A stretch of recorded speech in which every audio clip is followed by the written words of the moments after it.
Pemerintah menyiapkan langkah lanjutan terkait kabut asap di wilayah Sumatera dan Kalimantan. Ya, tak hanya langkah pemadaman, pemerintah juga tengah mengupayakan langkah hukum terhadap perusahaan yang melakukan pelanggaran.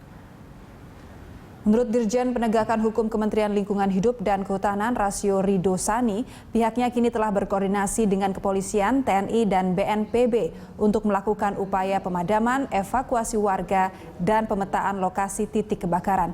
Ia juga menyampaikan ada sejumlah kendala yang dihadapi, diantaranya adalah lahan gambut yang menyebabkan sulitnya proses pemadaman. Pemerintah telah melakukan proses penegakan hukum terhadap perusahaan yang terbukti melakukan pembakaran hutan.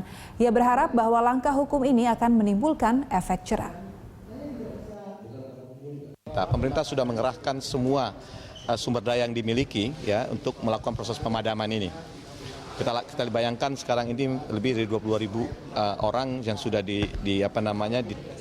dimobilisasi, itu baik dari personel TNI, kepolisian, kemudian BNPB, Manggala Agni, baik juga teman-teman di daerah untuk menangani persoalan ini.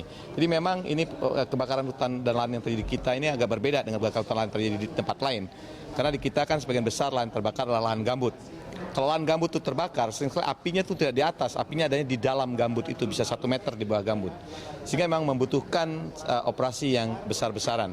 Menteri Lingkungan Hidup dan Kehutanan minggu kemarin mengumumkan ya 10 perusahaan mendapatkan sanksi administrasi, sehingga sekarang ada 14 perusahaan mendapat sanksi administrasi, 3 perusahaan dicabut izinnya, kemudian 7 perusahaan dibekukan izinnya, dan juga 4 perusahaan harus melakukan paksaan pemerintah.